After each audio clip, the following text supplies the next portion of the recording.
We have a history that extends back 200 years in America.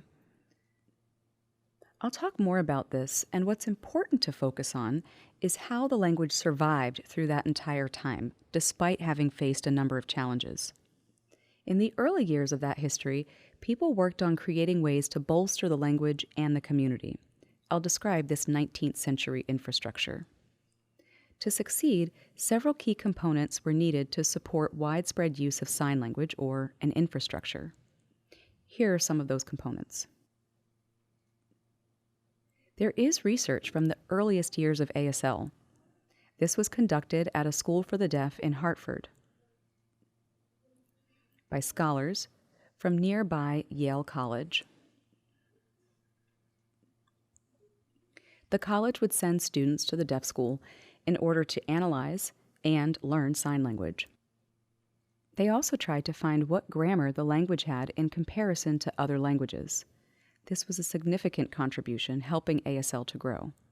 The student scholars carefully documented their findings, and we can still reference that work today.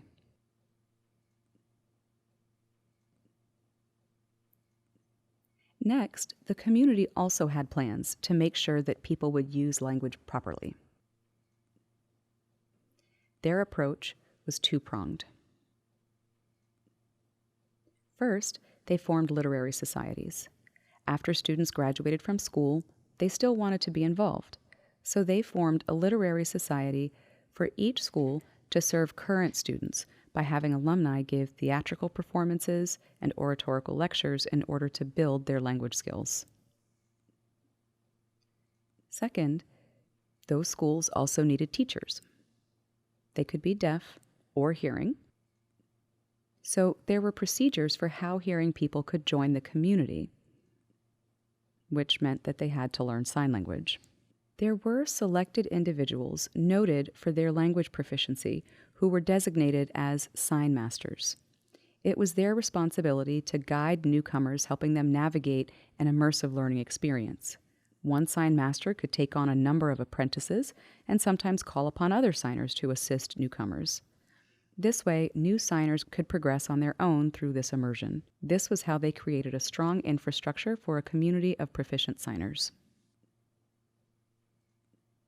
But that infrastructure faced several challenges approaching the turn of the century. The 20th century marked a radical shift, largely due to a pivotal event in Europe. A conference was held for school teachers around Europe, and a few Americans went as well. They were surprised to find that these teachers had made a new plan for schools in Europe: to no longer use sign language. They planned to exclusively teach oral language skills to very young deaf children. This meant schools changed a great deal. Now, young incoming students would only learn to speak, but could sign later. This had the potential to disrupt plans for establishing a robust infrastructure. I'll talk about that next.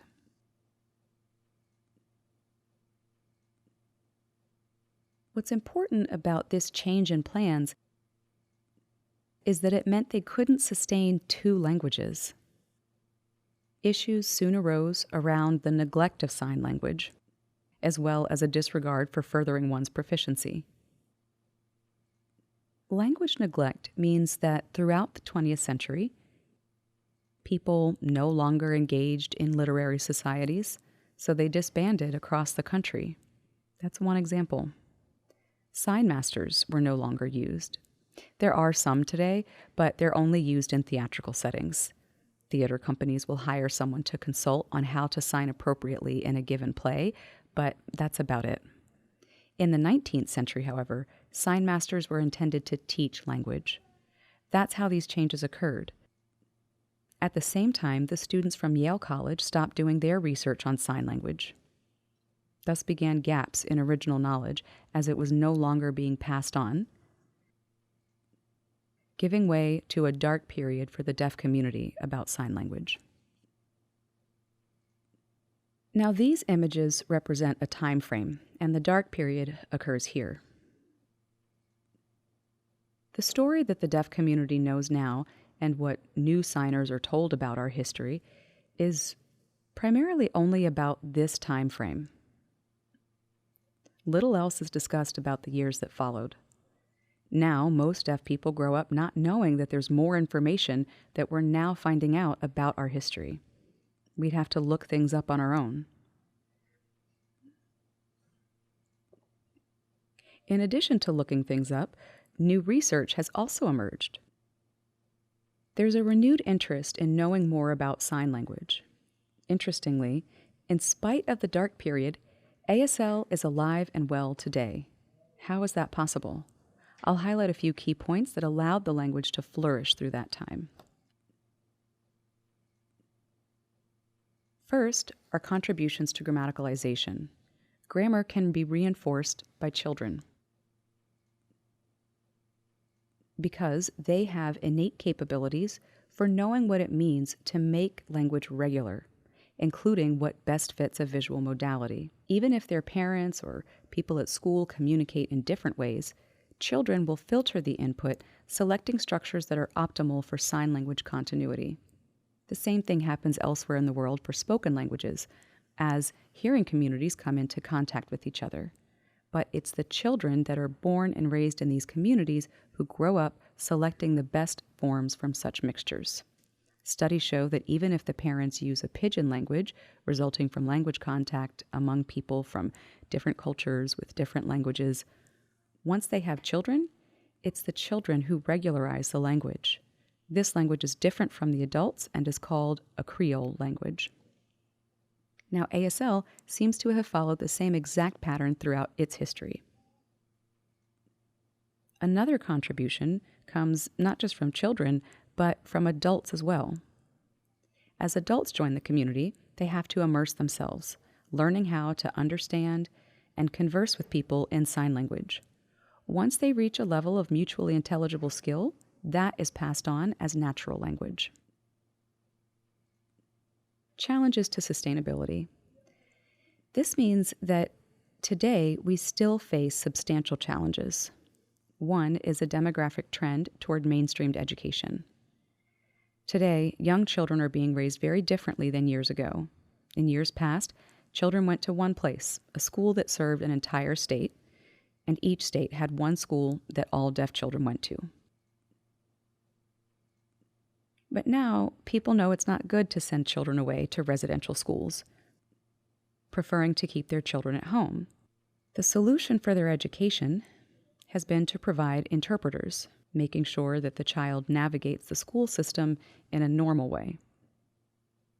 But now these children are isolated, so how can they take part in a natural language community? This goes back to the point about children needing adult input to analyze language use, making it more systematic. With the present-day approach, a deaf child has one source of input, an interpreter. Even if they're the best available signer, they're the child's only language model. Is that enough?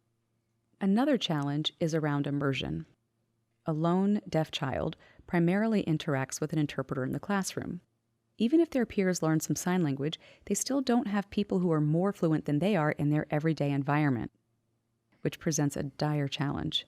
So that all relates to the current trend of mainstreamed education. The next point refers to the historically important role of deaf schools as a cradle for nurturing and strengthening children's language. This role is being phased out as we turn to new avenues for education. Finally, there's danger of language deprivation. One child may have an interpreter, but another might not have any interpreters in their hometown. This is especially true for small towns and rural areas. This presents a number of problems compounded by delayed language exposure, putting them at risk of profound losses. Now, what's left is to talk about rights for providing language to deaf children. Challenges we face for the 21st century are the same worldwide. Recent progress has been made by aligning with the disability community. They learned a lot about what sign language means. Given that most of them are hearing, they had to learn about the language needs of deaf children. And recently officially recognized that deaf children have the right to learn sign language. But an obstacle to these plans is the overwhelming preference for deaf children to be raised just like hearing children. which means that anything given to the child must resemble spoken language as closely as possible. This stems from phonocentrism. This is a belief that anything regarding sound should be taught to deaf children auditorily, so everything is done through the ear. Only if the environment is deemed restrictive will an interpreter be provided. But still, the world primarily operates on speech, and an interpreter's job is to translate. Is that full communication? Certainly not. Lastly, can all of this be resolved by granting human rights? We have to make sure that there is a vibrant signing community.